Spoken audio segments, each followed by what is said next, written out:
उम्मीद है कि सरकार इस पर विचार करेगी। सबका साथ सबका विकास ये उनका अपना नारा है, समानता का नारा है। तो इसमें जो असमानता दिख रही है इस यूजीसी कानून में, उसको लेकर के विरोध है और ये काफ़ी ज़्यादा हर दिन बढ़ता जा रहा है। इसमें यह भी है कि एक महिला अगर चाहे तो वो भी किसी महिला कर सकती, कास्ट वहां पे वेरिएशन नहीं है। लेकिन इस ओवरऑल बिल को इस तरह से प्रेजेंट किया गया है कि ये कास्ट वर्सेस कास्ट की लड़ाई है। प्रावधान ये है ही नहीं कि अगर कोई झूठी शिकायत कर देता है तो उसका क्या करोगे। कौन नहीं जानता है आज SC/ST एक्ट का इस देश में कितना गलत दुरुपयोग हो रहा है।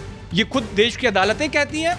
रेप बलात्कार के तमाम कानून इस देश में कितने बेजा इस्तेमाल हो रहे हैं, ये खुद जज बोलते हैं। सुप्रीम कोर्ट के एक जज का ये वक्तव्य है। यादव जात एक ऐसी है जो पश्चिमी उत्तर प्रदेश से लेकर पूर्वांचल तक फैली हुई है। यूपी की बात करें, देश में भी तमाम जगह है, हरियाणा में भी और मध्य प्रदेश से लेकर सभी जगह। लेकिन अगर कोई ये बात कहे कि यादवों का उत्पीड़न हो रहा है जनरल कास्ट के द्वारा, तो ये बात बेमानी होगी। आपको मैं बताऊं, मायावती उत्तर प्रदेश की सरकार थी, उन पर एक आरोप लगा है कि SC/ST एक्ट का दुरुपयोग हो रहा है, हाई कास्ट को सताया जा रहा है, उनको फर्जी मुकदमे लादे जा रहे हैं। मायावती ने मुख्यमंत्री रहते हुए एक विशेष नियम पारित किया था कि उत्तर प्रदेश में किसी भी SC/ST एक्ट में जब तक हाई कास्ट या जनरल कैटेगरी का एक गवाह नहीं होगा तब तक मुकदमा दर्ज ही नहीं होगा। स्कूल कॉलेजेस को अब एक जातिगत अखाड़ा बना दिया और उस अखाड़े का मुझे लग रहा है बेजा इस्तेमाल ज्यादा देखने को मिलेगा आपको। और बाकी बिल की कमियां, खामियां, अच्छाइयां, ये सब मुझे लगता है एक वक्त के बाद देखने को मिलेंगी। और जो सर कह रहे थे ना थिंक टैंक जिसकी बात, वो थिंक टैंक पहले बैठना चाहिए था, अभी भी बैठ जाए तो देर नहीं हुई है। नमस्कार, मैं हिमांशी राजपूत और आप देख रहे हैं भारत एक्सप्रेस डिजिटल। भारत की शिक्षा व्यवस्था में बड़ा बदलाव हुआ है। यूजीसी ने नया लॉ लागू कर दिया है जिसका नाम है इक्वालिटी रेगुलेशन 2026। लेकिन अब इस लॉ को लेकर लगातार विरोध हो रहा है। अब ये लॉ है क्या और इस पर विरोध क्यों हो रहा है, बस इसी मुद्दे पर हमारे साथ बातचीत करने के लिए हमारे सहयोगी हैं, आदित्य जी हैं और उज्जवल जी हैं। तो चलिए बात करते हैं। तो सर, सबसे पहले जानना चाहूंगी, आखिर ये नया जो कानून है ये है क्या? देखिए, एक दो घटनाएं ऐसी हुई थी अलग अलग कॉलेजेस में, यूनिवर्सिटीज़ में, जिसके बाद इस चीज़ की ज़रूरत हुई कि कोई ऐसा कानून लागू किया जाए महाविद्यालयों में, खासतौर से डिग्री कॉलेजेस में, जहां पर इस तरह की घटनाओं की पुनरावृत्ति ना हो। रोहित वेमुला कांड आपको याद होगा, बड़ा इशू हुआ था, बड़ा मुद्दा बना हुआ था। दलित छात्र था और उसके साथ जातिगत भेदभाव हुआ था, जिसके बाद उसने आत्महत्या कर ली थी, जो अपने आप में बहुत पीड़ादायक बात थी। इसके बाद FIR दर्ज हुई थी, एक्शन हुआ, जो आरोपी थे उनको जेल में गए, उनको सजा भी मिल गई है। एक और कांड हुआ था, एक लड़की थी पायल नाम की, उसके साथ, वो भी दलित थी, उसके साथ महाराष्ट्र की थी, उसके साथ भी कमोबेश कुछ इसी तरह से जातीय भेदभाव बढ़ता गया था, जिसके बाद वो भी काफ़ी बड़ा मुद्दा बना था। इसके बाद तत्कालीन सरकार ने इस बात की ज़रूरत महसूस की कि कुछ ऐसा कानून बने कि महाविद्यालयों में ये जो जाति विद्वेष है इसको खत्म किया जाए, इसको दूर किया जाए। उसी समय से लगातार कोशिशें चल रही थी, समितियां बनाई गई, कई कमेटियां बनी, वो अपने विचार दे रही थी। इन सबको करते कराते हुए फिर फाइनली अभी जनवरी 12 या 13 जनवरी को गजट लागू किया गया, जारी किया गया। उसके बाद कानून का शक्ल ले ली उसने।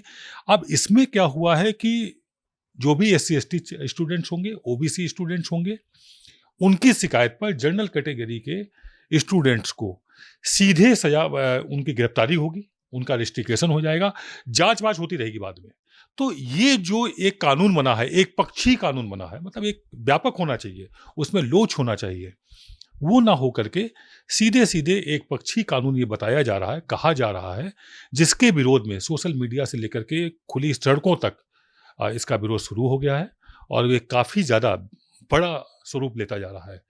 तय बात है, सरकार को इसके प्रति जवाबदेही बनती है, सरकार को जवाब देना भी होगा। अभी बजट सत्र होने जा रहा है संसद का।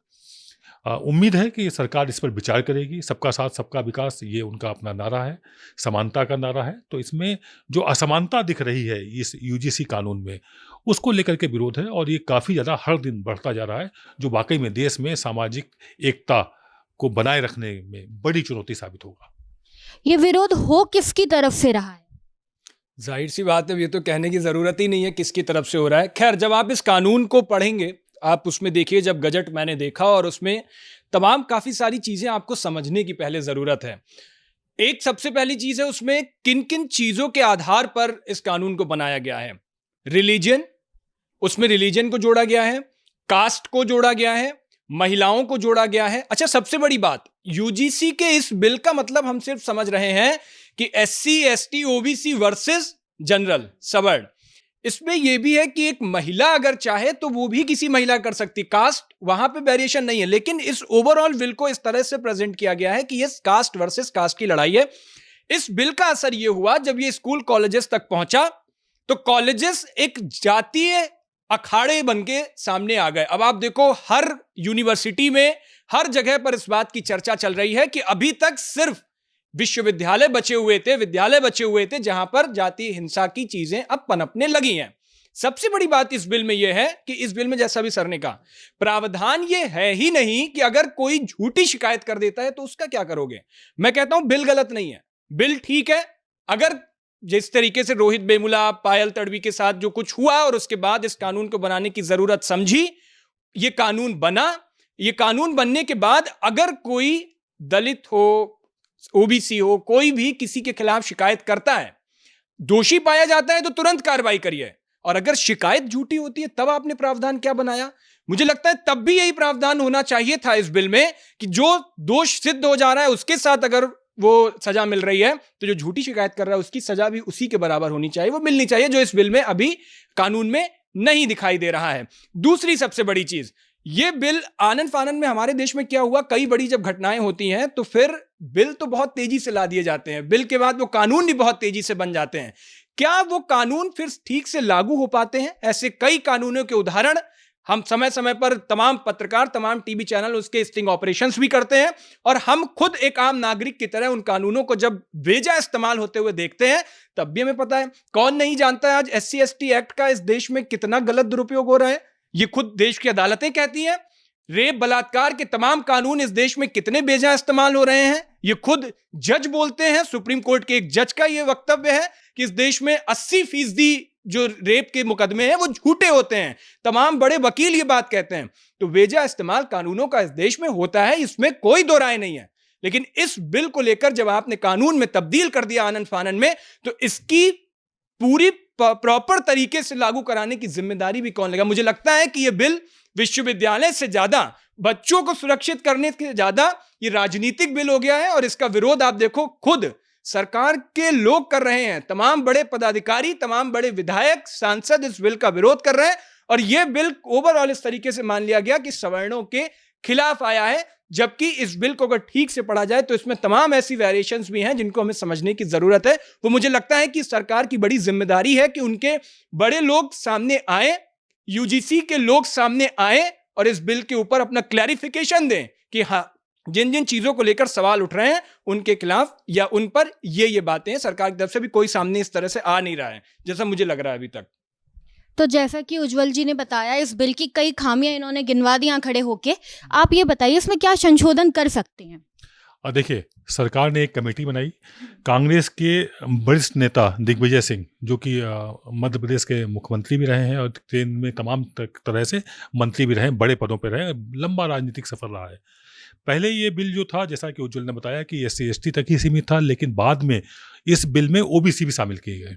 जब OBC भी शामिल कर लिए गए तो उसके बाद तमाम सवाल ऐसे खड़े हो रहे हैं कि जैसे अगर हम बात करें कि यादव जात एक ऐसी है जो पश्चिमी उत्तर प्रदेश से लेके पूर्वांचल तक फैली हुई है। यूपी की बात करें, देश में भी तमाम जगह है, हरियाणा में भी और मध्य प्रदेश से लेकर सभी जगह। लेकिन अगर कोई ये बात कहे कि यादवों का उत्पीड़न हो रहा है जनरल कास्ट के द्वारा, तो ये बात बेईमानी होगी। इसी तरह से अगर हम बात कुर्मियों की करें तो ये भी OBC में एक तरह से पूरी तरह से सक्षम कास्ट है। इनके लिए भी, अब अगर हम बिहार की बात करें, वहाँ का मुख्यमंत्री ही कुर्मी है पिछले 15 सालों से। अगर हम गुजरात की बात करें तो वहाँ पर तमाम मंत्री और मुख्यमंत्री कुर्मी रहे हैं। तो अब ये बात सोचनी चाहिए कि OBC को जब इससे जोड़ा गया है तो OBC में क्या वाकई में ऐसी स्थितियाँ हैं? इसके बाद अगर हम दूसरी बात करें, JNU में एक स्लोगन लगता है बिना किसी हाई कास्ट के कि ब्राह्मणों भारत छोड़ो। बाकायदा बैनर में लिखा जाता है, दीवारों में लिखा जाता है। तो ब्राह्मण भारत छोड़ दें, क्यों छोड़ दें? क्या इस पर विचार किया गया कि अगर ऐसी विद्वेष की भावना के साथ में कुछ लेफ्ट वाम विचारधारा के लोग हैं, वो ब्राह्मणों भारत छोड़ दो, ठाकुर भारत छोड़ दो, बनिया भारत छोड़ दें, हाई कास्ट पूरे भारत ही छोड़ दें, तो जरा आप लिस्ट निकालिए। इनकम टैक्स कौन देता है? सरकार के विकास कार्यों में सबसे ज़्यादा योगदान कौन दे रहा है? ये सब सोचने वाली बातें हैं कि देश को तोड़ने की साजिश जो चल रही है, वो चाहे किसान आंदोलन के रूप में हो, जातिगत जनगणना के रूप में हो, किसी भी रूप में हो, ये देश को, समाज को विकृत रूप करने की कोशिश है। यदि उस कोशिश में सरकार अपना साथ देगी, तो तय बात है कि देश को टूटने से, समाज को टूटने से कोई रोक नहीं सकता है। ऐसे में बहुत ही संजीदगी के साथ में सोच विचार करके थिंक टैंक को बैठना चाहिए और सोचना चाहिए कि क्या ये जो कानून बनेगा, इसमें निर्दोष छात्र नहीं फंसेंगे। फिर एक बात पुरानी आती है, जब देश मेरा आज़ाद हुआ था, देश आज़ादी के समय में जो हमारे संविधान के निर्माता थे, उन्होंने बैठ करके ये निर्णय लिया था, 99 दोषी छूट जाएं, लेकिन एक निर्दोष को जेल ना जाना पड़े। हमारे समाज में जो सामाजिक संरचना की गई, कानून की जो स्थापना की गई, जो संविधान बनाया गया, उसमें उन लोगों ने कितनी बड़ी बात सोची थी कि ऐसा ना हो कि एक निर्दोष जेल जाए। हो क्या रहा है, आपने दहेज एक्ट लाए, दहेज की घटनाएं हो रही थी, ठीक है, कानून सख्त होना चाहिए, लेकिन साथ में एक कानून बना दो ना, जिसका उज्जवल अभी बात कर रहे थे कि भाई हम ओबीसी हैं, हमने आप पर आरोप लगाया, अब अगर ये आरोप झूठा साबित हुआ, हम सबूत नहीं दे पाए, हम सारी चीजें नहीं दे पाए, तो फिर अगर ये साबित हो जाए कि मैं झूठ बोल रहा हूं, तो फिर हमको वही सजा क्यों नहीं? ये क्लास पहले इस यूजीसी एक्ट में रखा गया था, लेकिन इसको बाद में कुछ मूर्धन्य विद्वान थे जिन्होंने अपनी सलाह दी और इस क्लास को हटा दिया गया। जब वो हटा दिया गया तो तय बात है, कोई बच्चा बहुत तेजी से अगर आगे पढ़ाई कर रहा होगा, वो टॉप आ रहा होगा, अच्छे मार्किंग ला रहा होगा, और उसके बाद नंबर 2 वाला यदि ओबीसी है और उस पर आरोप लगा देगा कि साहब इन्होंने हमें जातिगत बातें की, इतना ही तो बोलना है उसे। और उस जांच कमेटी में सबसे बड़ा दुर्भाग्य देखिए उसके बाद कि उस जांच कमेटी में एक भी जनरल कैटेगरी या हाई कास्ट का व्यक्ति नहीं होगा, सारे के सारे ओबीसी होंगे।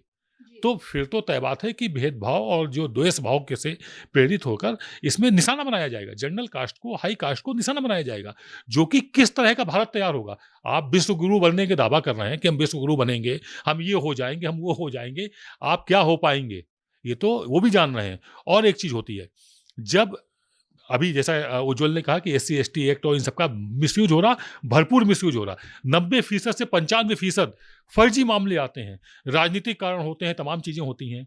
आपको मैं बताऊं, मायावती उत्तर प्रदेश की सरकार थी, उन पर एक आरोप लगा है कि एससी एसटी एक्ट का दुरुपयोग हो रहा है, हाई कास्ट को सताया जा रहा है, उनको फर्जी मुकदमे लादे जा रहे हैं।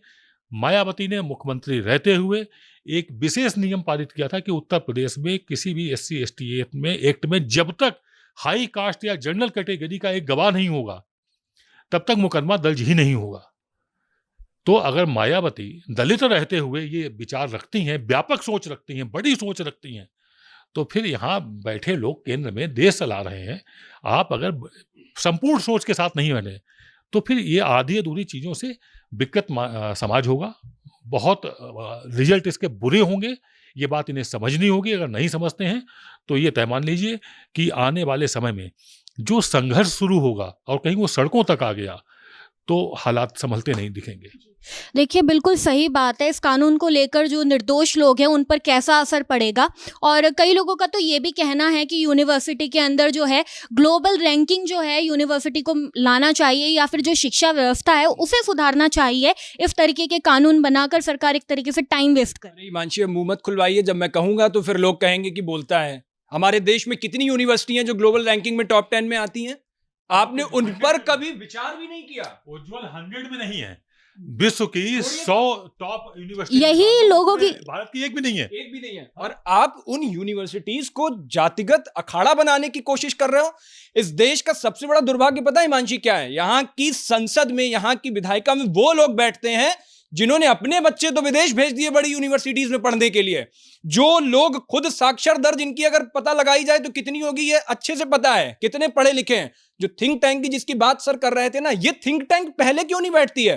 पहले ये सारे क्लॉज क्यों नहीं रखे जाते हैं? क्योंकि वो खुद कभी विश्वविद्यालयों में जाकर के उन सीटों पर बैठे ही नहीं है, उन्होंने देखा ही नहीं है। सबसे ज्यादा कंपटीशन आज इस देश में, रोजगार की हालत क्या है सबको पता है, कंपटीशन इस देश में कितना है सबको पता है। एक 3rd क्लास की नौकरी के लिए हाई क्लास डिग्री वाले बच्चे लाइन में लगते हैं इस देश में। हमने कई ऐसी लाइनें देखी हैं। सबसे ज्यादा कंपटीशन यूनिवर्सिटीज में होता है। उस यूनिवर्सिटी में एक बच्चा जो सबसे आगे तेजी से मार्क ला रहा होगा, नंबर ला रहा होगा, पढ़ने में तेज होगा, और दूसरा बच्चा, जाहिर सी बात है जलन ईर्ष्या होती है, ये एक कॉमन धारणा, ह्यूमन साइकोलॉजी है, ह्यूमन टेंडेंसी है कि कोई आगे बढ़ता है तो हमें लगता है कि इसको या तो रोक दें या हम इससे आगे निकल जाएं।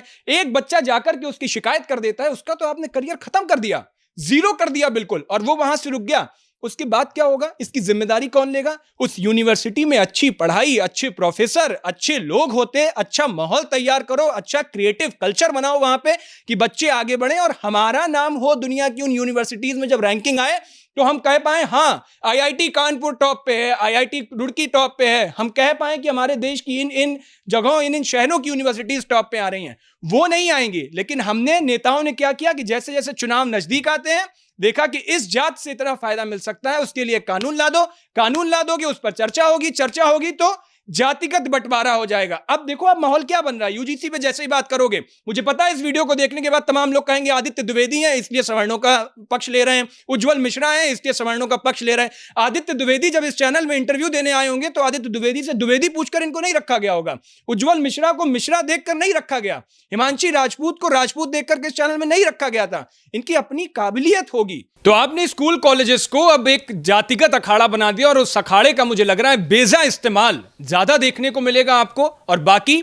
बिल की कमियां, खामियां, अच्छाइयां, ये सब मुझे लगता है एक वक्त के बाद देखने को मिलेंगी। और जो सर कह रहे थे ना थिंक टैंक जिसकी बात, वो थिंक टैंक पहले बैठना चाहिए था, अभी भी बैठ जाए तो देर नहीं हुई है।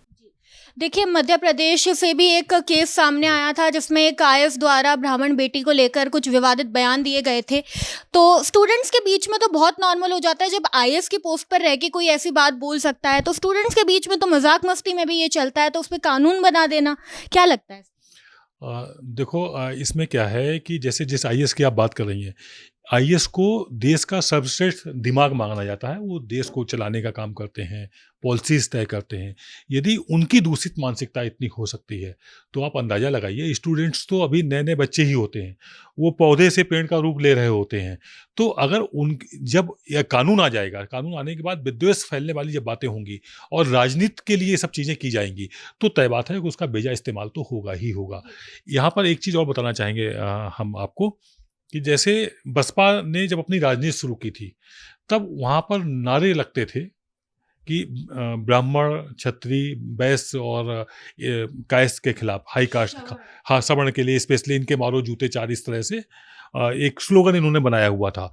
और उसके बाद आकर के वो लोग अपने वोटों को एक साथ करते थे, तिलक तराजू और तलवार इनको मारो जूते चार, इस तरह की जब बातें सीनियर लोग जो अपनी ज़िंदगी को काट चुके होते हैं और आधी ज़्यादा पूरी हो चुकी होती, फिर जब ये बच्चे हैं इनके साथ इस तरह का जब कानून आ जाएगा, उन्हें मालूम पड़ेगा कि मेरे साथ ये ताकत है। एक बच्चा तब भी बिगड़ जाता है जब उसे मालूम पड़ता है कि उसका पिता बहुत ताकतवर है। जिसका लाल हत्याकांड क्यों हुआ था? क्योंकि मनु को मालूम था कि उसके पिता बहुत बड़ी ताकत है, उसके बाबा बहुत बड़ी ताकत हैं, देश के राष्ट्रपति हैं, उसने गोली मार दी। तो अगर ये गुमान होगा, गलतफहमी होगी, तो तय बात है कि फिर उसका मिसयूज होगा। और जब मिसयूज होता है तो बड़े व्यापक लेवल पर होता है, उसमें पीढ़ियां बर्बाद हो जाती हैं। चाहे वो आपका दहेज का मामला रहा हो, या फिर SC/ST का ले आइए आप, मतलब तमाम SC/ST के ऐसे मामले आए हैं कि लोग बेगुनाह जेल में चले गए। आगरा का एक मामला था कि अपने बच्चे की हत्या कर दी थी एक महिला ने प्रेमी से मिल करके। उसके बाद जब वो प्रेमी उसका पकड़ा गया किसी और मामले में, तब उसने कबूल किया 7 साल बाद। तो जो पड़ोसी निर्दोष था वो 7 साल तक जेल में बना रहा। जब उसका बयान आया सामने, तब उसको जेल से निकाला गया। ऐसे तमाम मामले, बुंदेलखंड में एक 14 साल बाद निकला हुआ था SC/ST में। दरअसल होता क्या है, जब ब्यूरोक्रेट्स पर बीतती है, मुझे याद है दहेज के मामले में एक जस्टिस हाई कोर्ट के थे, उनके बेटे के ऊपर जब दहेज का मामला लगा और उसमें चपेट में वो भी आ गए, तब जाकर के वो कोई एक नई लाइन देते हैं, गाइडलाइन देते हैं। उसके बाद फिर राहत मिलती है पूरे देश के बाकी उस रूलिंग के हिसाब से। तो तय बात है कि कोई भी घटना होती है, उस घटना का मतलब ये नहीं हुआ कि चोरी करने वाले के आप हाथ काट लेंगे। भारत में तो ये नहीं चल रहा है नियम कि किसी ने अगर रेप किया तो उसको आप सीधे उसका गला चौराहे पे काट देंगे। यहाँ का एक जो सिस्टम है, सभी जातियों, तमाम जातियाँ हैं, तमाम भाषाएं हैं, तमाम धर्म हैं यहाँ पर। ये देश ऐसे चलने वालों में से नहीं है कि नहीं इसको आप कोई कानून इतना सख्त एक पक्षी कानून बना देंगे और देश को चला लेंगे। इसके लिए सोचना होगा, विचारना होगा, और विचार करने के बाद मैं ये बात अभी दावे से कह सकता हूँ कि इस पर यदि विचार ना हुआ, इसमें यदि सरकार बैक नहीं हुई, तो ये तय मान लीजिए खामियाजा बहुत ज़्यादा गलत भुगतना होगा। पीढ़ियाँ याद करेंगी और देश विकास की जो रफ्तार पकड़े है ना, वो रफ्तार थमेगी और आप विश्व गुरु बनेंगे। कैसे बन जाएंगे भाई विश्व गुरु? आप स्क्रू बनने का जो दावा कर रहे हैं, आपके पास दिमाग नहीं होगा, विद्वान नहीं होंगे, अच्छे लोग नहीं हो तो कैसे बन जाएंगे? नीट की परीक्षा में आपको एमडी करना है तो एमडी में माइनस मार्किंग लेके आइए, आप साहब एमडी की डिग्री ले जाइए। 18,000 सीटें खाली, ये कौन सा फार्मूला आप तैयार कर रहे हैं? वो जो डॉक्टर एमडी बन के निकलेगा, उससे क्या कोई इलाज कराने जाएगा? उसी की जात के लोग इलाज कराने नहीं जाएंगे। आप करिए आरक्षण, करते रहिए। काशीराम को जब ऑपरेशन होना था मद्रास चेन्नई में, तो जो डॉक्टर थे उनका ऑपरेशन करने वाले, वो सारे के सारे हाई कास्ट थे, उसमें ब्राह्मण भी थे। तो उन डॉक्टरों ने कहा कि अगर इनको कुछ हो गया बाई चांस तो मैं इनका ऑपरेशन नहीं करूंगा। तो काशीराम ने लिखित में दिया था, नहीं नहीं, इसकी जिम्मेदारी मेरी होगी, क्योंकि सर्वश्रेष्ठ डॉक्टर वही थे। कुछ चीजें प्रैक्टिकल में, प्रतिभाओं के मामले में, आप सेना में रिजर्वेशन करिए ना, आप में दम है तो करिए उनको। सेना में जब सीने पे गोली खाने की जिसमें जज्बा होता है, उसमें फिर रिजर्वेशन आप नहीं लेकर के आएंगे। तो अपने फायदे के लिए, अपनी राजनीति के लिए इस तरह की चीजें करना, खिलवाड़ करना देश के साथ, हमें लगता है कि ये बहुत अच्छा निर्णय नहीं है। इसमें संशोधन होना चाहिए और संशोधन देश हित में होना चाहिए। देखिए, खबरें तो ये भी हैं, मार्केट में अगर बात करूं, कहा जा रहा है कि ये जो यूजीसी ने नया जो लॉ है वो अभी क्यों लेकर आया, क्योंकि 2027 के उत्तर प्रदेश के चुनावों के साथ भी इसके एंगल जुड़ रहे हैं। कह सकती हैं आप हिमांशी, अब ये मैं स्पष्ट रूप से नहीं कह सकता, मतलब मेरे पास ऐसी कोई जानकारी नहीं है और ना मुझे लगता है कि ऐसा होगा। ये चूंकि कानून है और कानून एक वक्त पे लाया गया, उसकी अपनी अच्छाइयाँ बुराइयाँ हैं जिस पर हम चर्चा कर रहे हैं, तो ये चुनावों से देखना मुझे नहीं लगता। और मैं पहले ही कह चुका हूँ कि ये कानून, अभी सर ने एक बहुत बढ़िया बात कही, मतलब आप ये समझिए कि रिजर्वेशन से अभी आप उबर नहीं पा रहे थे, वहाँ इस विद्यालयों में ये इस बात की बच्चों में अनबन रहती थी कि यार तुम रिजर्वेशन से निकल जाते हो और हमारे तुमसे ज़्यादा नंबर, और हम यहीं बैठे दोबारा पढ़ रहे हैं, हम दोबारा कोचिंग कर रहे हैं, दोबारा एग्जाम देने जा रहे हैं। ये अभी अंदर उनके निकल नहीं पाई थी चीज़ें, उससे हम ऊपर उभरे नहीं थे कि अब देखो दूसरी लड़ाई कौन सी वहाँ पर छिड़ गई है, बच्चे आपस में मतलब एक दूसरे को फूटी आंख नहीं सुहाएंगे। अब ये वाली सिचुएशन आप क्रिएट किए दे रहे हो। वो जंग का मैदान, मैं फिर कह रहा हूँ, वो अखाड़े का मैदान बना जा रहा है। बचाने की ज़रूरत है उसको, और अगर अभी आप वक्त रहते नहीं जागे हिमांशी, इन बच्चों जो नई पौध, जैसे सर ने बोला ना, नई पौध, ये भी नई कोपल निकल रही है, इसे अभी पूरा पेड़ बनना है और फलदार छायादार पेड़ बनना है। उस पेड़ को फलने फूलने से पहले ही वो कट जाएगा, वो वहां रुक जाएगा, सड़ जाएगा। जो प्रतिभा आगे जा करके फूलनी फलनी थी, मैं नहीं कहता आपने कानून बनाया अच्छा किया, अच्छी सोच रही होगी, जो भी लोग इसमें बैठे बहुत शानदार लोग रहे होंगे, उन्होंने सोच समझ कर बनाया होगा, लेकिन इस कानून से दूरी ना बढ़े। जो खाई आप बढ़ाते जा रहे हो वो ब्रिज बनने का काम करे, दूरी ना बढ़े। और यहां पे अब देखो क्या हो रहा है, ग्राउंड लेवल पे दूरी बढ़ती जा रही है। सोशल मीडिया पटा पड़ा है, लोग लिख रहे हैं, फेसबुक इंस्टा को छोड़ ही नहीं रहे हैं।